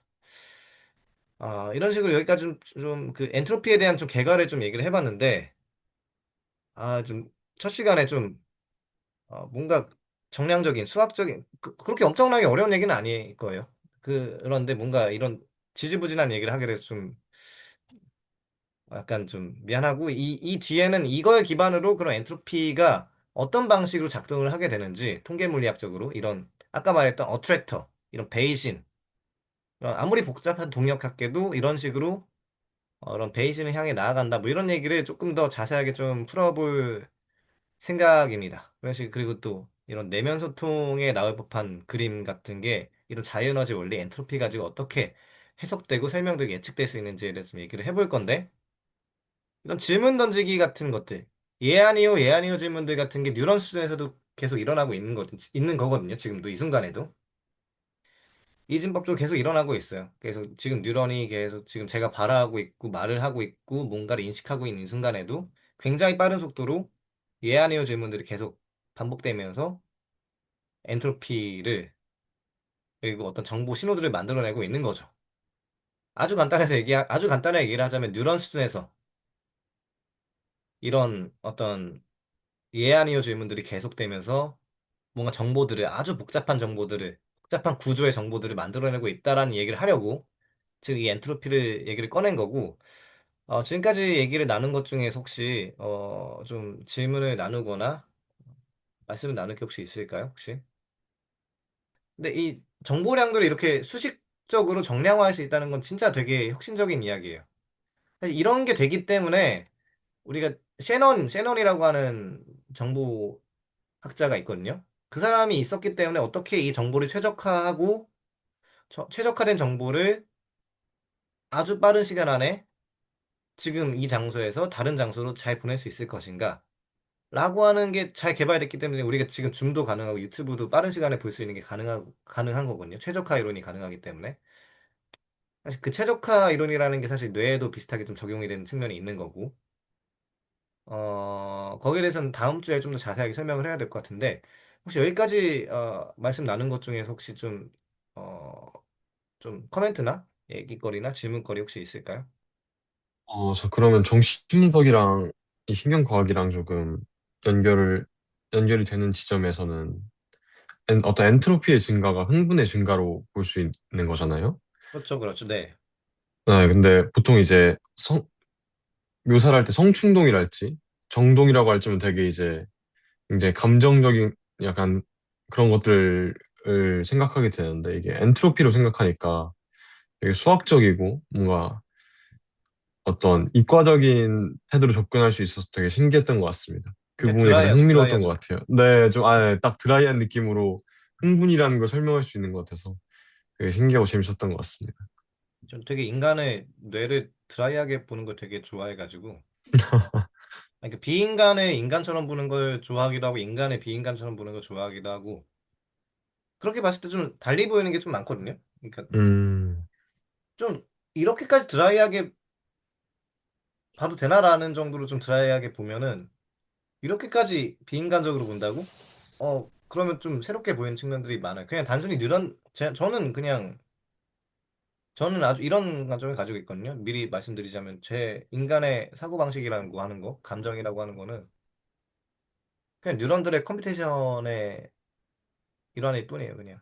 그러니까 아주 음, 전기신호의 변환일 뿐이고, 뉴런들의 연쇄 과정인 거예요, 어떻게 보면. 뉴런들의 전기신호들이 연쇄적으로 이어져 나가는 과정이라고 저는 생각을 하고, 그리고 그 과정이 딥러닝과 상당히 유사하다고 생각을 해요. 사실 뭐 딥러닝이 음, 사실 더 나중에 뇌를 따라한 거긴 하지만, 꽤 그렇게 비교를 했을 때 뭔가 이끌어지는 통찰도 많다고 생각하고, 딥러닝과 어떻게 유사하냐, 뭐 다른 점도 있다고 생각하는데, 굉장히 유사한 점이 있다고 생각하고 AI를 좀 공부했을 때, 신경과학이나 심리학에, 심지어 정신분석에도 좀 적용될 수 있는 측면들이 많다고 생각을 해요. 여러모로 되게 흥미로운 약간 시각에서 바라볼 수 있어서 좋았던 것 같습니다. 감사합니다. 네.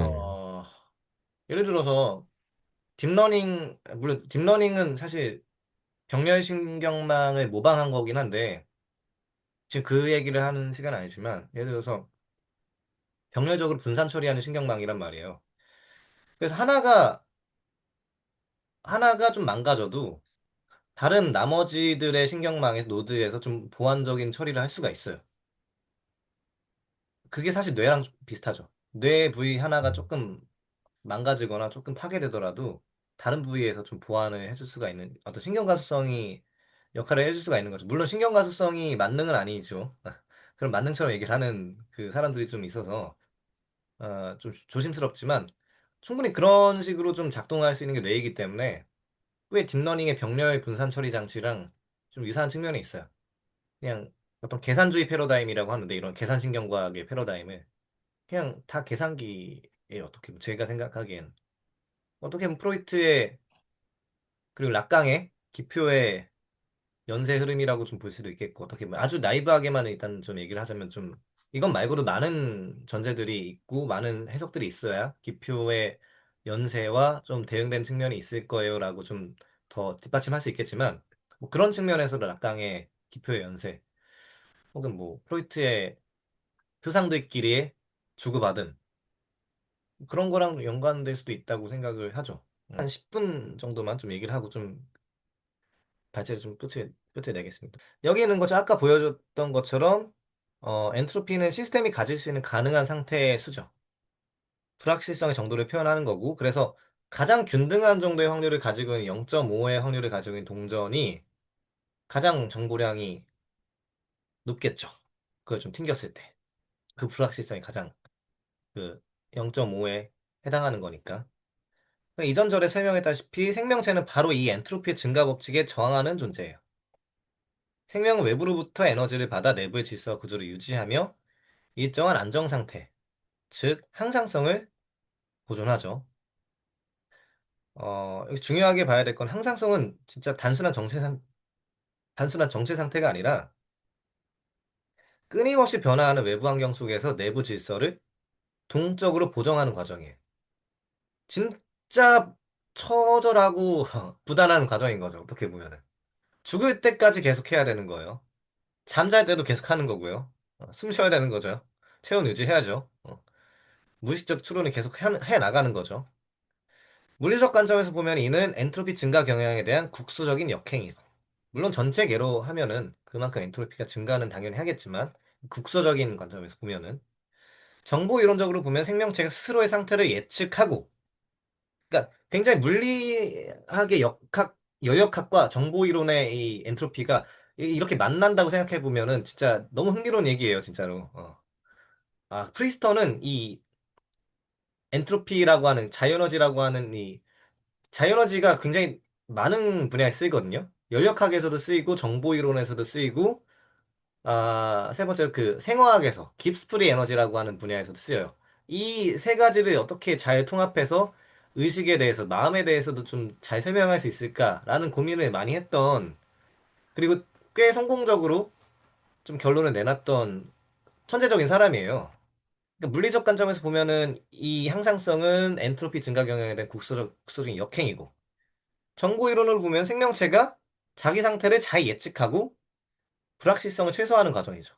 이게 적절한 유비 관계, 대응 관계에 있다고 보면은 상당히 흥미로운 거예요. 항상성이라는 걸 이런 엔트로피의 관점에서 좀 해석을 할 수가 있겠구나 라는 거 보면은 그래서 이러한 항상성의 작동은 신경계의 감각 양식 오감 있잖아요. 그런 감각 양식 속에서 보다 정교하게 구현된다. 우리의 감각기관은 세계로부터 단순히 자극을 받는 수동적인 수신기가 아니라 우리가 우주에 던지는 질문에 대한 일종의 장치 유발 반응으로 기능한다.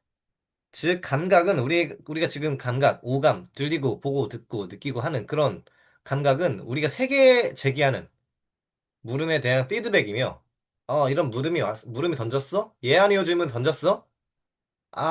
이런 감각이 느껴져. 피드백이죠, 그러면. 예, 아니요 질문 던졌어? 이런 상태야. 라고 던지는 그 피드백인 거죠. 이 감각적 응답이 곧 우리가 경험하는 현상, 다시 말해서 사물을 구성한다고 할 수가 있겠죠. 어떻게 보면 우리가 칸트적인 생각이기도 하죠. 물자, 지금 내가 있는 현상은 이 감각을 통해서 구성해 나가는 거라고 할 수 있는 거니까. 따라서 경험이란 정보의 송신자와 수신자 사이의 소통에서, 이게 그 정보공학 같은 거 배우면은 이런 거 꼭 배우거든요. 정보의 송신자와 수신자 사이에서 소통에서 발생한다. 어떤 전기 신호가 주고받는 그런 거 생각하시면 돼요. 경험은 곧 질문자와 응답자 간의 정보 교환 행위이며 우리가 지금 느끼고 있는 이 모든 경험들은 송신자, 수신자와 정보 교환 행위죠. 음. 생명체 인식이란 네네네. 생명체 인식이란 이러한 정보 흐름의 자기조직적 형태라고 할 수 있는 거죠. 여기서 정보의 송신자는 반드시 인간의 필요가 없어요. 정보를 보내는 사람은, 대상은, 정보를 보내는 무언가는. 그 책이나 기호체계, 혹은 학습 가능한 정보를 담고 있는 그 어떤 시스템일 수도 있는 거예요. 그냥 비인간적으로 보세요. 최대한. 비인간적으로 바라보세요, 일단. 중요한 건 정보의 존재가 아니라 그것을 해석하고 학습할 수 있는 수신자의 존재. 즉, 주체의 위치죠. 송신자는 뭐든 상관없어요. 그냥 저기 138억 년 저기 너머에 있는 안드로메다 어디 너머에 있는 어디 별에 쏜 빛. 그것도 정보의 송신자예요. 근데 그거를 누가 해석하느냐? 어떤 주체가 해석하느냐가 지금 중요한 거죠. 그 주체가 어떻게 탄생했느냐, 그 의식이 어떻게 탄생했느냐가 지금 중요한 거니까. 그 자기 조직계로부터 항상성을 가진 생명의 자기 조직계까지 간 다음에 더 나아가서 마커 블랭키가 생기고 그러면서 그런 접촉 장벽과 같은 그 마커 블랭키 생기면서 자기와 타자를 나누고 어느 정도 감정을 형성할 수 있게 되는 그 존재까지 어떻게 오게 됐는지를 이제 이야기를 할 수밖에 없게 되는 거예요. 그래서 결국 남는 물음은 이거죠. 세계로부터 정보를 받아들이고 그것 질문과 응답의 구조 속에서 의미화하는 이 질문자는 이 의식을 가진 이 주체는 도대체 어디에서 오는가? 어. 생명을 어떻게 정보의 수신자에서 스스로 질문을 던지는 주체로 어떻게 전환되는가? 바로 그 지점에서 의식의 기원이 시작되는 거예요. 이런 모형을 가지고 있다고 보시면 돼요. 그 인포메이션이 정보 소스가 송신자를 통해서 시그널이 전달이 되고 리시버가 수신자가 그 전달을 받고 이 목적지에 도달을 하게 되면서 이 노이즈 소스를 어떻게 좀 잘 처리해 내고 노이즈 소스를 얼마나 좀 최소화하느냐도 그 정보 이론의 좀 관건 중에 하나인데 뭐 노이즈가 엄청 필수 불가결한 이 요건은 아니니까 송신자가 있고 그 메시지를 어떻게 전달을 하고 수신자가 그걸 어떻게 받아들이느냐 질문자가 그게 이 정보 이론에서도 가장 중요한 관건이고 의식, 심리학, 어떤 심지어 정신분석학에서도 사실 주체의 입장이랑 되게 중요한데 이게 어떻게 전환되는지 이 질문에서 의식의 기원에 대한 논의가 시작이 된다고 할 수 있겠죠. 여기서 논의를 더 진전시키기 전에 지금까지 살펴본 파트 1 엔트로피의 내용을 다음과 같이 크게 세 가지로 다시 한번 정리해 보도록 하겠습니다. 이걸 잘 이해하면 지금 이 시간을 잘 활용하신 거고 이해하지 못했으면은 많이 물어보세요. 지금 이 시간에도 그렇고 아니면 톡방에서도 그렇고 제가 톡방에 초대해 드릴 건데 많이 물어보세요. 이해될 때까지 설명할게요. 첫째, 물리계의 평균 정보가 그게 엔트로피다. 이거 충분히 ES3라고 생각해요. 로그로 수식으로 표현한 평균 정보량이죠. 정량적으로 표현하는 거죠. 그냥 애매하게 정성적으로 표현한 게 아니라. 즉, 개의 엔트로피는 그 개의 물리 상태를 설명하는 데 필요한 정보의 양을 측정하는 척도다. 둘째, 생명체는 엔트로피에 저항해야 한다. 이게 곧 항상성이죠. 엔트로피를 최소화한다. 첫 번째와 두 번째를 종합하면 우리는 정보 처리량, 즉, 예측 오류를 최소화해야 한다는 것을 알 수 있다. 여기서 말한 정보는 셰넌이 말한 정보죠. 다시 말해, 우리의 불확실성을 최소화해야 해요. 이게 생명이라는 항상성을 가진 자기 조직계가 가진 숙명이죠. 그래서 앞으로 9장까지 다룰 모든 내용이 간단하지만 놀라운 이 결론에서 아주 일관적으로 설명이 되는 거예요. 단순하다고 생각이 될 수도 있겠지만 복잡한 개체의 진화까지도 다 이 원리로 설명이 되는 거예요. 아주 근본적인 차원에서는. 그래서 세 번째 중요한 결론은 생명체가 항상성 기전을 통해 엔트로피에 저항한다는 점이다. 외부 사건 속에서 우리는 자신의 생물학적 상태를 측정함으로써 질문함으로써 예 아니요 질문을 던짐으로써 생존 가능성에 대한 정보를 수신한다. 나 지금 괜찮은 상태야? 괜찮지 않은 상태야? 답이 불확실할수록 예측 오류가 클수록 흥분 양이 증가할수록 프로이트적인 용어로 치면은 나쁜 징조다. 항상성, 즉 좁은 범위의 기대 상태를 유지하는 데 실패했음을 의미하기 때문이다. 기대 상태를 좁혀야죠. 가능한 경우의 수를 좁혀야죠. 그래야 안정이 되고 그래야 흥분의 양이 줄어들고 안정적인 상태로 가게 되는 거니까. 쾌락 원칙에 따라서 항상성의 상태에 따라서 여기까지가 오늘 발제하고자 하는 목표치를 좀 다 얘기를 해봤고요. 여기까지 얘기한 거 가지고 좀 다른 얘기를 많은 얘기를 좀 나눠볼 수 있을까요? 네.